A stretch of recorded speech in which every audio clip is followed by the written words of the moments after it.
তো মাজউনের ছেলে হযরত উসমান, তিনিও রাসূলের একজন সাহাবী।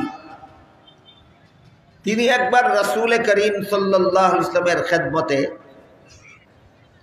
5টি কাজের অনুমতি চাইলেন যে ওগো আল্লাহর রাসূল, আপনার অনুমতি সাপেক্ষে আমি 5টি কাজ করতে চাই। রাসূল অনুমতি দিলে তিনি 5টি কাজ করতে চান। 1 নম্বর কাজ, আমি আমার স্ত্রীকে তালাক দিয়া দিতে চাই। 2 নম্বর কাজ, আমি অপারেশনের মাধ্যমে আমার সন্তান জন্ম দেওয়ার ক্ষমতাটা নষ্ট করে দিতে চাই। 3 নম্বর কাজ, আমি সংসার থেকে বিরাগী হয়ে যেতে চাই। 4 নম্বর কাজ, আমি আজীবনের জন্য সকল প্রকার উন্নত মানের খানা বর্জন করতে চাই, ভালো কোনো খানা আর ভবিষ্যতে খাবো না, আপনি অনুমতি দিলেন। 5 নম্বর কাজ, আমি ভবিষ্যতে যতদিন বেঁচে থাকি ততদিন কোনো রাতে না ঘুমাইয়া আল্লাহর নফল ইবাদত বন্দেগীতে রাত কাটাইয়া দিতে চাই। কটা হইল? 5টা। এই 5টা কাজের অনুমতি চাইলে রাসূল করিম সাল্লাল্লাহু আলাইহি ওয়াসাল্লাম জবাবে বলেন, আন নিকাহু মিন সুন্নতি ওয়ালা রাহবানিয়্যাতা ফিল ইসলাম। এর অর্থ হলো, তুমি স্ত্রীকে তালাক দিয়ে বিবাহ বন্ধন থেকে বিচ্ছিন্ন হয়ে যেতে চাও, অথচ বিবাহ বন্ধনে আবদ্ধ হওয়া আমি নবীর সুন্নত। বুঝে থাকে বলেন তো, ওনার প্রস্তাবটা নবীর সুন্নতের পক্ষে হলো না বিপক্ষে? বিপক্ষে। আমার সুন্নত হলো বিবাহ বন্ধনে আবদ্ধ হওয়া, আর তুমি চাইতেছো বিবাহ বন্ধন ছিন্ন করে দেওয়া। এভাবে তুমি যতগুলি প্রস্তাব করেছ, সবগুলি প্রস্তাবের সারমর্ম হলো তুমি ধর্ম পালনের জন্য সংসার বিরাগী হতে চাও। তাই রাসূল করিম সাল্লাল্লাহু আলাইহি ওয়াসাল্লাম বলে দিলেন, লা রাহবানিয়্যাতা ফিল ইসলাম। ধর্ম পালনের জন্য সংসার বিরাগী হওয়ার বিধান ইসলামে নাই। ইসলামের বিধানগুলি সংসার পরিচালনার মাধ্যমেই ইসলামের বিধান পালন করতে হবে। ইসলামের বিধান পালনের জন্য সংসার বিরাগী হওয়ার ব্যবস্থা ইসলাম ধর্মে নেই। রাসূলের জবাবে আপনারা কি বুঝলেন? 5 কাজের মধ্যে কত কাজের অনুমতি দিলেন রাসূল? একটাও না। কত কাজের অনুমতি দিলেন? একটাও না। যখন রাসূল কোনো একটি কাজেরও অনুমতি দিলেন না, তখন সেই সাহাবী হযরত উসমান ইবনে মাযউন রাদিয়াল্লাহু আনহু এবার নতুন একটি প্রস্তাব করলেন রাসূলের কাছে। বললেন, ওগো আল্লাহর রাসূল, যদি সংসার পরিচালনার মাধ্যমেই ধর্ম পালন করতে হয়, তাহলে আমাকে এমন একটা ব্যবসা শিক্ষা দিন যে ব্যবসাটা হবে জগতের সকল ব্যবসায়ের চেয়ে বেশি লাভের ব্যবসা। সবচেয়ে বেশি লাভের একটা ব্যবসা আমাকে শিক্ষা দিন। সাহাবীর এই প্রস্তাবের জবাবে আল্লাহ পাক রব্বুল আলামিন সূরা সফ এর 10 নম্বর এবং 11 নম্বর আয়াত নাযিল করেছেন। সুতরাং রাসূলের সাথে সাহাবীর এই কথাবার্তা বলার ঘটনাটাই হলো আয়াত দুটির শানে নুজুল। আমি অতীতেও বলেছি, আপনারা যারা প্রতি বছর এখানে তাফসীরুল কুরআন সম্মেলনে যোগদান করে থাকেন, দেশের বিখ্যাত উলামায়ে কেরাম বুজুর্গানে দ্বীনের মুখ থেকে কোরআনের তাফসীর শুনে থাকেন, আপনাদের অজানা থাকার কথা নয় যে শানে নুজুল কাকে বলে। শানে নুজুল হলো তাফসীরুল কুরআনের একটা পরিভাষা। এর শাব্দিক অর্থ হলো নাজিল হওয়ার অবস্থা। কোন অবস্থার প্রেক্ষিতে আল্লাহ কোন আয়াত নাজিল করেছিলেন, কোন অবস্থার প্রেক্ষাপটে আল্লাহ কোন সূরা নাজিল করেছিলেন, সেই অবস্থাটাই হইল নাজিলকৃত আয়াত এবং সূরার শানে নুজুল। সেই অবস্থাটা কোনো সময় কোনো ঘটনাও হতে পারে, সেই অবস্থাটা কোনো সময় কোনো প্রশ্নও হতে পারে, সেই অবস্থাটা কোনো সময় কোনো সমস্যাও হতে পারে, যাকে কেন্দ্র করে আল্লাহ কোরআনের আয়াত নাযিল করেন। সুতরাং কোনো ঘটনাকে কেন্দ্র করে যদি কোনো আয়াত বা সূরা নাজিল হয়, তাহলে সেই ঘটনাই হয় আয়াত বা সূরার শানে নজুল। কোনো প্রশ্নের জবাবে যদি কোরআনের কোনো আয়াত বা সূরা নাজিল হয়, তাহলে সেই প্রশ্নটাই হয় নাজিলকৃত আয়াত এবং সূরার শানে নজুল। কোনো সমস্যাকে কেন্দ্র করে তার সমাধান কল্পে যদি কোরআনের কোনো সূরা বা আয়াত নাজিল হয়, তাহলে যে সমস্যাকে কেন্দ্র করে সমাধান দিয়ে আল্লাহ আয়াত নাজিল করলেন, সেই সমস্যাটাই হয় নাজিলকৃত আয়াতের শানে নজুল। সূরা সফের 10 নম্বর এবং 11 নম্বর আয়াত যেহেতু আল্লাহ নাজিল করেছিলেন রাসূলের একজন সাহাবীর একটা প্রস্তাবের জবাবে, তাই সাহাবীর সেই প্রস্তাবের ঘটনাটাই হলো আয়াত দুটির শানে নজুল। আয়াত দুটি নাজিল করে আল্লাহ বলেন, ইয়া আইয়ুহাল্লাযীনা আমানু হাল আদুল্লুকুম আলা তিজারা। মর্ম হলো, হে ঈমানদারগণ, আমার নবীর সাহাবী উসমান ইবনে মাযউন রাদিয়াল্লাহু আনহু আমার নবীর কাছে এমন একটি ব্যবসা শিখতে চেয়েছেন, যে ব্যবসা হবে জগতের সকল ব্যবসায়ের ছেড়ে লাভের ব্যবসা। আমি আমার নবীর পক্ষ থেকে নিজে আল্লাহ শুধু উসমান ইবনে মাযউনকে নয়, সারা দুনিয়ার সমস্ত মুমিন মুসলমানদেরকে সেই ব্যবসাটা শিক্ষা দিতে চাই। একজন সাহাবী রাসূলের কাছে সবচেয়ে বড় লাভের ব্যবসা শিখতে চাইছিলেন। আয়াত নাযিল করে আল্লাহ বলেন, নবীর পক্ষ থেকে আমি আল্লাহ সেই ব্যবসাটা শিক্ষা দেব। এবং যিনি শিখতে চাইছিলেন শুধু তাকে নয়, সারা দুনিয়ার সমস্ত মুমিন মুসলমানদেরকে ব্যবসাটা আমি শিক্ষা দেব। এবার বলুন, আল্লাহ আয়াতের শুরুতেই কি বলেছেন? শুধু প্রস্তাবকারী সাহাবীকে আল্লাহ সবচেয়ে বড় লাভের ব্যবসা শিক্ষা দিবেন, না সমস্ত মুসলমানদেরকে?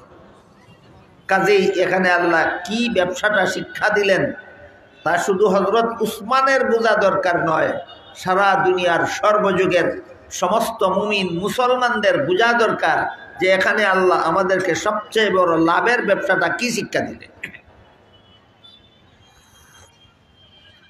শুধু যে ব্যবসাটা সবচেয়ে বড় লাভের ব্যবসা হবে তাই নয়, বরং এই ব্যবসাটা একদিকে হবে সবচেয়ে বড় লাভজনক ব্যবসা, অপরদিকে এই ব্যবসাটা হবে জাহান্নামের ভয়ঙ্কর শাস্তি থেকে মুক্তির ব্যবস্থা, অপরদিকে এই ব্যবসাটাই হবে জান্নাতের কাস্টমার হওয়ার সুযোগ।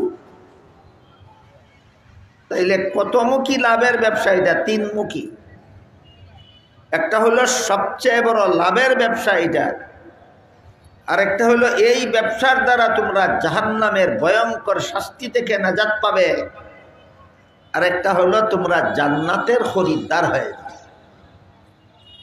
সবচেয়ে বড় লাভের ব্যবসাও সমস্ত দুনিয়ার সমস্ত মুমিন মুসলমানদের জানা দরকার।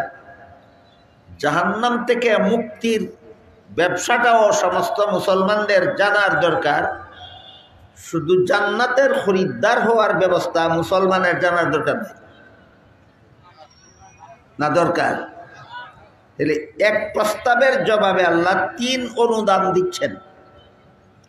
সাহাবী চাইছিলেন একটা বিষয়, একটা অনুদান, আল্লাহ দিয়েছেন 3টা অনুদান। সাহাবী চাইছিলেন সবচেয়ে বড় লাভের ব্যবসা শিখতে, আল্লাহ এটা তো শিখাবেনই, এবং এই ব্যবসাটাই হবে জাহান্নাম থেকে মুক্তির পথ, এই ব্যবসাটাই হবে জান্নাতের খরিদ্দার হওয়ার ব্যবস্থা। সাহাবী চাইছিলেন একটা, আল্লাহ দিলেন 3টা।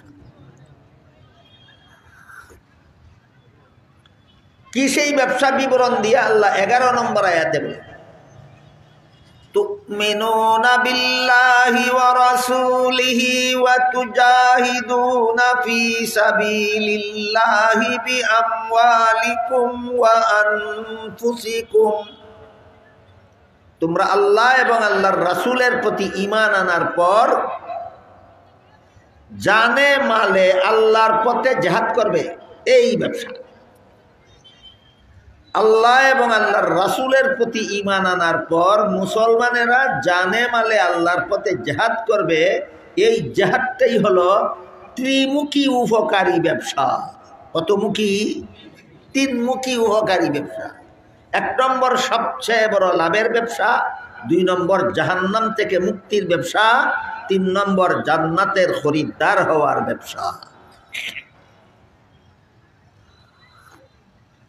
এখানে আল্লাহ পাক রব্বুল আলামিন জিহাদের 2টা উপকরণ পরিষ্কারভাবে বলে দিয়েছেন।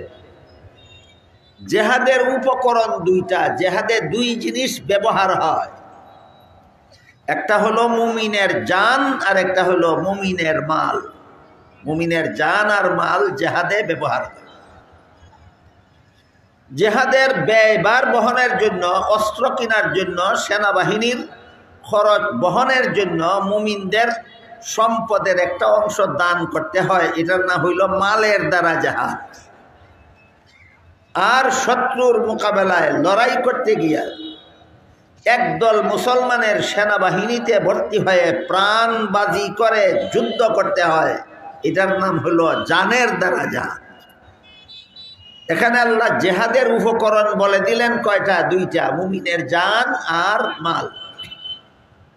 প্রশ্ন জাগে, জানে মালে আল্লাহর পথে জিহাদ করা এটা তো কোনো ব্যবসা নয়, এটা তো আল্লাহর বিশিষ্ট একটি ইবাদত। আপনারা কি জানেন আল্লাহর পথে জিহাদ করা কোনো ব্যবসার নাম না, একটা বিশেষ ইবাদতের নাম? এমন একটা বিশেষ ইবাদতকে আল্লাহ ব্যবসা বললেন কেন? এই প্রশ্নের জবাব পাওয়া যায় আরেকটি আয়াতে। সেখানে আল্লাহ পাক রব্বুল আলামিন বলেন, ইন্নাল্লাহা আশতারা মিনাল মুমিনিনা আনফুসাহুম ওয়া আমওয়ালাহুম বিআন্না লাহুমুল জান্নাহ। এর অর্থ হলো আল্লাহ মুমিনদের জান মাল কিনে নিয়েছেন, বিনিময়ে জান্নাত মুমিনদের কাছে বিক্রি করে দিয়েছেন। ব্যবসা তো বেচা কিনারই নাম। বলেন ব্যবসা কিসের নাম? বেচা কিনার নাম। ব্যবসা কিসের নাম? বেচা কিনার নাম। জিহাদের মাধ্যমে মুমিনের জান আল্লাহর কাছে বিক্রয়ের চুক্তি বাস্তবায়ন হয়, মুমিনের মাল আল্লাহর কাছে বিক্রয়ের চুক্তি বাস্তবায়ন হয়। এর মাধ্যমে মুমিন জান্নাতের খরিদ্দার হয়ে যায়। এই সূত্রে আল্লাহ পাক রব্বুল আলামিন জিহাদকে ব্যবসা নামে আখ্যায়িত করেছেন। এটা দুনিয়ার কোনো পণ্য সামগ্রী বেচা কিনার ব্যবসা নয়, যে আল্লাহর সাথে জান্নাত বেচা কিনার ব্যবসা।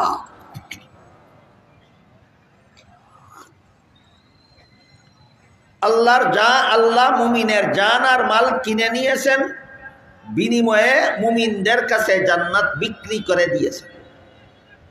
বেচা কিনার একটা নিয়ম আছে। বিক্রেতা বলতে হবে আমার অমুক জিনিসটা এই মূল্যের বিনিময়ে তোমার কাছে বেচবো বললে হবে না, বলতে হবে বেচলাম। সাবক হল আপনারা বিয়ানি বাজারও দরুকা কথার কথা 1 মণ ধান বেচার জন্য একজন কৃষক বাজারে নিয়ে গেল। আপনার বাজারে ধানের বাজার আছে কিনা আমি জানি না, কথাটা বুঝাইবার লাগে। একজন কাস্টমারে 1000 টাকা মূল্য ফুরাইয়া কইল আপনার 1 মণ ধান আমি 1000 টাকার বিনিময়ে কিনবো বলতে হবে না কিনলাম বলতে হবে? কিনলাম। বেচনেওয়ালায় বলতে হবে বেচবো না বেচলাম? বেচলাম। কাজেই আল্লাহ পাক রব্বুল আলামিন মুমিনদের জান মালের ব্যাপারে বলেছেন, ইন্নাল্লাহা আশতারা মিনাল মুমিনিনা আনফুসাহুম ওয়া আমওয়ালাহুম। মুমিনদের জান আর মাল আমি কিনলাম, এর বিনিময়ে আমার জান্নাত মুমিনদের কাছে বেচলাম। তা আল্লাহর জান্নাত আপনাদের জান মালের বিনিময়ে আপনাদের কাছে বেচলেন। এবার আপনারা কি বলবেন? আমরা কিনব না কিনলাম? এবার আপনাদের বলতে হবে আমরা আমাদের জানমালের বিনিময়ে আল্লাহর কাছ থেকে জান্নাত কিনলাম। এই ক্ষেত্রে এসে আল্লাহর সাথে সারা দুনিয়ার সমস্ত মুমিনদের একটা বেচা কিনার কন্ট্রাক্ট হয়, একটা বেচা কিনার চুক্তি হয়। আমার জানমাল আল্লাহর কাছে বেচলাম, বিনিময়ে আল্লাহর জান্নাত আমি কিনলাম। এবার বলেন, আয়াত বুঝে থাকলে আপনাদের জান্নাত কি, আপনাদের জানমাল কি আল্লাহর কাছে বেচলেন না বেচেন নেই? মুমিন মুসলমানের কথা কি বেচবো না বেচলাম? আল্লাহর জান্নাত আপনারা কিনবেন না কিনলাম? কিনলাম। বাস আল্লাহর সাথে আপনাদের একটা চুক্তি হয়ে গেছে, আপনার জানমাল আল্লাহর কাছে বিক্রি হয়ে গেছে, আপনি আল্লাহর জান্নাতের খরিদ্দার হয়ে গেছে। এবার বলুন, বেচা কেনার নিয়মে কি বলে? বিক্রিত মাল বিক্রেতা ব্যবহার করবে না খরিদ্দারকে সমঝাইয়া দিবে? বলেন, এ তো কঠিন কথা না, সোজা। আপনার 1 মণ ধান 1000 টাকা মূল্যের বিনিময়ে খরিদ্দারের কাছে বেচলেন, এখন কি এই ধান আপনি খাইবেন না খরিদ্দারে খাইব? আপনারা যে জীবনের সমস্ত মাল আল্লাহর কাছে বেচলেন, আপনারা যে আপনাদের জান আল্লাহর কাছে বেচলেন, কই আপনার জান তো আপনার কাছেই রইল, আপনার মাল তো আপনার গরুই রইল, বেচা কিনার নিয়ম রক্ষা হইল কোথায়? প্রশ্ন বুঝলেন কিনা? বুঝলেন কিনা? এই প্রশ্নের জবাব হইল, এই জন্যই এটাকে আল্লাহ সবচেয়ে বড় লাভের ব্যবসা বলেছে। এখানে বিক্রিত মাল আবার বিক্রেতা নিজেই ব্যবহার করার সুযোগ পায়। বিক্রিত মাল বিক্রেতা নিজেই ব্যবহার করার সুযোগ পায়। আল্লাহ বলেন, আমার কাছে বিক্রি করা তোমার জান তোমার কাছেই থাকুক, আমার কাছে বিক্রি করা মাল তোমার মুখ দখলে থাকুক। মাল আমার কাছে বিক্রি করা আর এইটা তোমার মুখ দখলে থাকুক, শুধু একটা শর্তে। শর্ত হলো 2টা শর্তে। 1 নম্বর শর্ত হলো, আমার কাছে বিক্রি করা জান আর মাল এখন আর তোমার ইচ্ছা মতে ব্যবহার করতে পারবে না, আমি যেভাবে বলে দেই সেভাবে ব্যবহার করবে, হালাল পথে ব্যবহার করবে, একটা শর্ত। আরেকটা শর্ত হইল, আমি যখন তলব করি আমার কাছে বিক্রিত জিনিস আমাকে সমঝাইয়া দাও, তখন সমঝাইয়া দিতে রেডি থাকতে হবে। এই 2 শর্তে আমার কাছে বিক্রি করা তোমার জান মাল তোমার ব্যবহার মুখ দখলের অধিকারে দিয়া দিলাম। বলেন, এমন লাভের ব্যবসা কি দুনিয়াতে দ্বিতীয়টা আছে?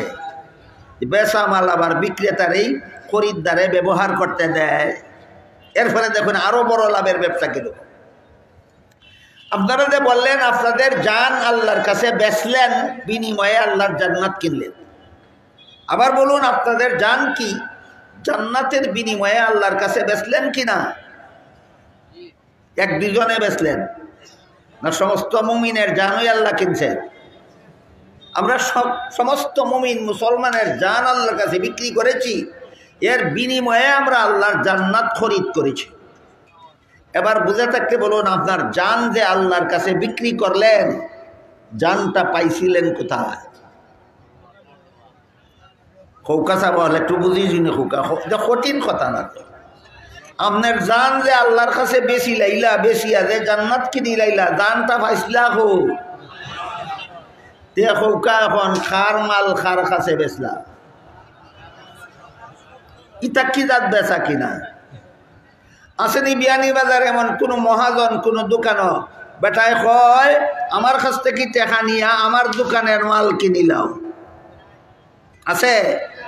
আল্লাহ এখন আমার কাছ থেকে জান পাইছ, আমার কাছে বেচিয়া আমার জান্নাত কিনিলাও। কৌকা এর চেয়ে বড় লাভের কোনো ব্যবসা দুনিয়াতে আসেনি। এই জন্য আল্লাহ পাক রব্বুল আলামিন বলেন, আমার কাছে বিক্রি করা জান মাল আমাকে সমঝাইয়া দেওয়ার ময়দান, জেহাদের ময়দানে জাপাইয়া পড়াটাই হইল তোমাদের জন্য সবচেয়ে বড় লাভের ব্যবসা। এবার বলেন, আমরা সমস্ত মুমিন মুসলমানেরা আল্লাহর দেওয়া জান, আল্লাহর দেওয়া মাল আল্লাহর কাছে বিক্রি করিয়া একবার জান্নাতের খরিদ্দার হইলাম। আবার আমার বিক্রি করা জান মাল আল্লাহর অনুমতি ক্রমে আমি এই ব্যবহার করতে রইলাম। এটা কি আল্লাহর মেহেরবানির পরে মেহেরবানি নয়? আল্লাহর দেওয়া জান আল্লাহর কাছে বেশি লাইছি, আবার আল্লাহ এখন তুমি ব্যবহার করো। আল্লাহর দেওয়া মাল আল্লাহর কাছে বেশি লাইছি, আবার আল্লাহ এখন তুমি ব্যবহার করো। শুধু দুইটা শর্ত, একটা হলো ইতার মালিক এখন আর তুমি না, মালিক আমি, তোমার মাত্র ব্যবহারের অনুমতি দিছি, তোমার বিবেকরে জিগাও আরেক মালিকের মাল তুমি নিজে ব্যবহার করবাই তোমার ইচ্ছা মতো না মালিকের ইনফরমেশন মতো, একটা শর্ত। আরেকটা শর্ত হইল মালিক যেদিন কইব আমার কাছে বেচা জিনিস আমারে সমঝাইলাও, এদিন সমঝাইলি তুই ভাই। জেহাদের দিন আল্লাহ এখন মুমিন মুসলমান হল, আমার কাছে আগেই বেশিয়া রাখছো তোমার জান আর তোমার মাল, আজকে যদি ময়দানও জান দেওয়া লাগে তাহলে আমার দেওয়া জিনিস, আমার কাছে বেচা জিনিস আজকে আমার কাছে সমঝাইলাও। সুতরাং যেই ব্যক্তি জেহাদের ডাক পড়লে, জেহাদের হুকুম আসলে জেহাদে যাইতে রাজি হয় না, এই ব্যক্তি মালিকের দেওয়া মাল মালিকের কাছে বেশিয়া তার বাদেও মালিককে সমঝাইতে চায় না। আমি কি বিষয়টা আপনাদেরকে বুঝাইতে পারলাম?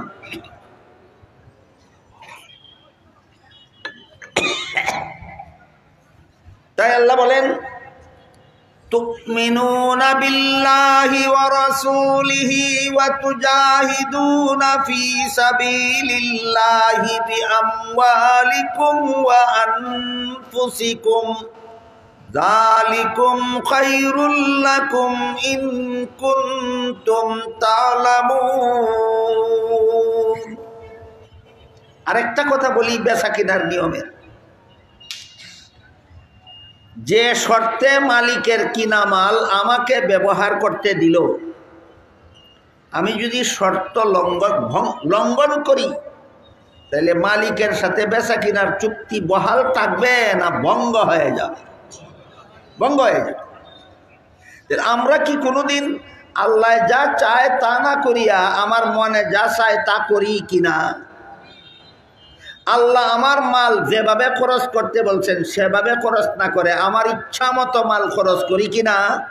তাহলে যে শর্তে আল্লাহ আমাকে আল্লাহর কাছে বিক্রি করা জিনিস ব্যবহার করতে অনুমতি দিয়েছিলেন, সেই শর্ত যেদিন আমি ভঙ্গ করলাম সেদিন কিন্তু আল্লাহর সাথে আমার জান্নাত বেচা কিনার চুক্তিও ভঙ্গ হয়ে গেল। বুঝাইতে পারলাম? আমরা কেউ কোনোদিন যদি আল্লাহর নাফরমানিমূলক কোনো কাজকর্ম করে থাকি, আমরা কেউ যদি আল্লাহর অবৈধ পথে মাল খরচ করে থাকি, তাহলে এরপর থেকে আল্লাহর সাথে আমার জান্নাত বেচা কিনার চুক্তি বজায় রইল না ভঙ্গ হয়ে গেল? কখন কিনা করবাই? চুক্তি তো শেষ। তুমি আল্লাহর কাছ থেকে জান্নাত কিনছিলা জানমাল বেচিয়া, আল্লাহ তোমার বুক দখলে রাখছিল দুইটা শর্ত দিয়া, তুমি শর্ত লঙ্ঘন করছো, বেচা কিনার চুক্তি ক্যান্সেল হয়ে গেছে। এবার দেখেন আল্লাহ কত বড় দয়া। আল্লাহ বলেন ইন্নাল্লাযীনা ইউবাইউনাকা ইন্নামা ইউবাইউনাল্লাহা ইয়াদুল্লাহি ফাওকা আইদিহিম ফামান নাকাসা ফাইন্নামা ইয়ানকুসু আলা নাফসিহি ওয়া মান আওফা বিমা আহাদা আলাইহুল্লাহ ফাসায়ুতিহি আজরান আযীমা। মর্ম হইল আবার আল্লাহর সাথে জান্নাত বেচা কিনার চুক্তি নবায়ন করিলাও। সাবহল আমার কথা বুঝে থাকলে হোক, আমরা কোনোদিন আল্লাহর সাথে জান্নাত বেচা কিনার চুক্তি নাফরমানি কাম করিয়া ভঙ্গ করছি নি? ভঙ্গ করার বাদে তো আমি আর জান্নাতের কাস্টমার রইছি না। আল্লাহ কিন্তু রইছ না, যে কোনো অসুবিধা নাই, আবার আমার সাথে জান্নাত বেচা কিনার চুক্তিটা নবায়ন করিল। এটা নবায়নের পদ্ধতিটা কি? এইবার আর শুধু কথার দ্বারা নবায়ন করলে হবে না, এইবার আতে দুই পক্ষ, এক পক্ষ আর এক পক্ষের আতও দরিয়া চুক্তি নবায়ন করো। সাধারণ চুক্তি ভঙ্গ করছো, এখন বিশেষ পদ্ধতিতে চুক্তি করতে হবে। খরিদ্দার আর বিক্রেতা উভয়ে একে অপরের হাতে ধরিয়া বলো যে আমার এই দুইটা জিনিস তোমার কাছে বিক্রি করলাম, আজকের থেকে আবার তোমার অমুক জিনিসের আমি খরিদ্দার হইলাম। বলেন দ্বিতীয়বারের চুক্তিটা শুধু মুখের দ্বারা হয় না দুই পক্ষে, এক পক্ষ আর এক পক্ষের হাতও ধরিয়া হয়? হাতও ধরিয়া। কিন্তু সমস্যা হয়েছে আমার তো রক্তে মাংসে করা একটা হাত আছে যা দিয়া ধরতে পারি, আল্লাহর তো রক্তে মাংসে করা হাত নাই ধরার মতো। আপনারা কি তা মনে হল? আল্লাহর এমন একটা হাত আছে যেটা রক্তে মাংসে গড়া, আপনি রাতে ধরতে পারবেন? এমন হাত তো নাই। যে আপনি হইলেন জান্নাতের খরিদ্দার আর আল্লাহ হইলেন বিক্রেতা। আপনার রাতে আল্লাহরা তো দরিয়া চুক্তিটা রিনিউ করার কথা, কিন্তু আপনার যে দরার মতো হাত আছে, আল্লাহর তো এইরকম দরার মতো হাত নাই। তো এখন দরবেন কোথায়? আল্লাহ বলেন, ইন্নাল্লাযীনা ইউবাইউনাকা ইন্নামা ইউবাইউনাল্লাহা ইয়াদুল্লাহি ফাওকা আইদিহিম। আল্লাহর পক্ষ থেকে রক্তে মাংসে গড়া ধরার মতো হাত বিশিষ্ট একজন ওকিল পাঠানো হইল তোমাদের কাছে। আল্লাহর রক্তে মাংসে গড়া হাত নাই, তোমার ধরার সুবিধা নাই। আল্লাহর পক্ষ থেকে রক্তে মাংসে করা হাত বিশিষ্ট আল্লাহর পক্ষের একজন ওকিল তোমাদের কাছে পাঠানো হইল। তারা তো দুইটা যদি আমি আল্লাহর সাথে জান্নাত বেচা কিনার চুক্তিটা নবায়ন করে লাও, তাহলে এইটাই আমি আল্লাহর হাতে দুইটা চুক্তি নবায়ন করার সমপর্যায়ের হবে। আল্লাহ যে একজন উকিল পাঠাইলেন যার রক্তে মাংসে করা হাত আছে, যার হাতে আমরার হাতে ধরতে পারি, এইভাবে ধরিয়ে আমরা আবার বলবো, আল্লাহ আমার জানমাল আবার তোমার কাছে নতুনভাবে বিক্রি করলাম, এর বিনিময়ে তোমার জান্নাতের খরিদ্দার হইলাম। সরাসরি আল্লাহর হাতে ধরে না আল্লাহর পক্ষের উকিলের হাতে ধরে? আল্লাহর পক্ষের সেই উকিল হলেন মুহাম্মাদুর রাসূলুল্লাহ সাল্লাল্লাহু আলাইহি ওয়াসাল্লাম। আল্লাহর পক্ষের সেই উকিলকে মুহাম্মাদুর রাসূলুল্লাহ সাল্লাল্লাহু আলাইহি ওয়াসাল্লাম। এখন তোমরা নতুনভাবে আমি আল্লাহর সাথে জান্নাত বেচা কেনার চুক্তি করো হাতে ধরে। আমার যেহেতু তোমাদের মতো রক্তে মাংসে করা হাত নাই, আমার পক্ষ থেকে রাসূলকে উকিল বানাইয়া পাঠাইলাম। রাসূলের রক্তে মাংসে করা হাত আছে, তার হাতে ধরে তোমরা আমি আল্লাহর সাথে আবার জান্নাত বেচা কেনার চুক্তি করো। আল্লাহ বলেন ইয়াদুল্লাহি ফাওকা আইদিহিম। রাসূলের হাতে যখন ধরবে তখন তোমাদের হাতে আল্লাহর কুদরতি হাত বিদ্যমান থাকবে। অর্থাৎ রাসূলের হাতে দুইটা চুক্তি করলেই সেটা আল্লাহর হাতে দুইটা চুক্তি হবে।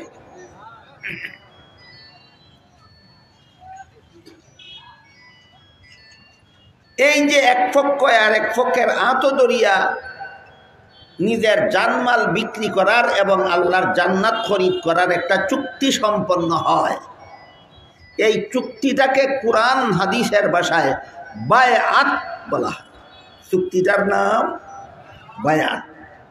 বান্দার পক্ষ থেকে এক হাত, আল্লাহর পক্ষ থেকে আরেক হাত, দুই হাত এক হাতে আরেক হাতের সাথে ধরাধরি করে যে নিজের দুইটা জিনিস বিক্রি করিয়া আল্লাহর জান্নাত কিনার নতুন একটা চুক্তি হয়। চুক্তিটা যে নবায়ন হয়, এই জান্নাত বেচা কিনার চুক্তিটাকে কোরআন হাদিসের ভাষায় বলে বায়আত। কোরআন হাদিসের ভাষায় বলে বায়আত।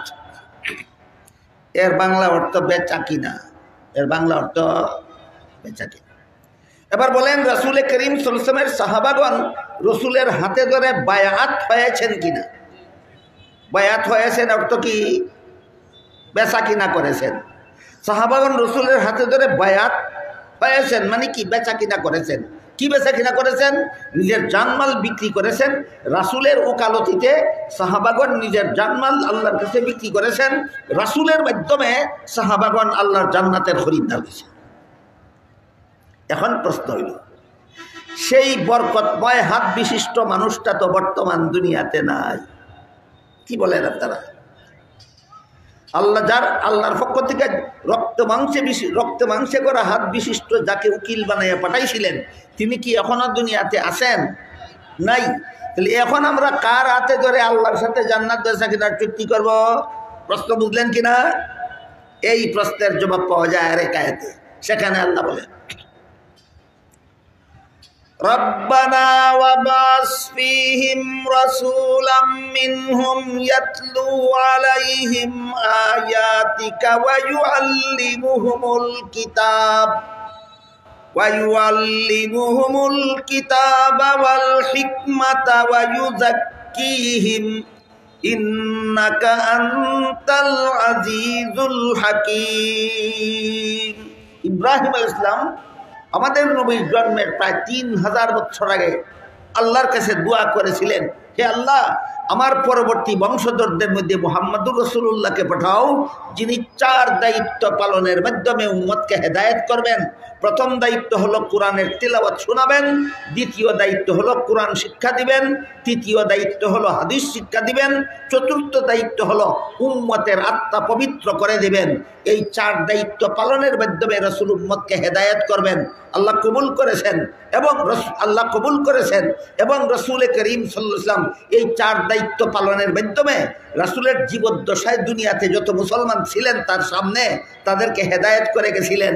আর যাওয়ার আগে বলে গিয়েছিলেন, ওয়া ইন্নাল উলামা ওয়ারাসাতুল আম্বিয়া, আমি চলে যাওয়ার পরে আমার পক্ষ থেকে এই দায়িত্বগুলি আলেমগণ পালন করবেন। এখন রাসূলুল্লাহ কার হাতে ধরিয়া বয়াত হইবেন? কার হাতে ধরিয়া আল্লাহর সাথে জান্নাত বেচা কেনার চুক্তি করবেন? আলিমগণ। এই জন্য আলিমগণকে নায়েবে নবী ওয়ারাসাতুল আম্বিয়া বলা হয়। এখানে একটা কথা সমাজে আজও পর্যন্ত অস্পষ্ট আছে। সমাজে বর্তমান সমাজে আলিমেরও অভাব নাই, আলিমের ধরনেরও অভাব নাই, আলিমের প্রকারেরও অভাব নাই।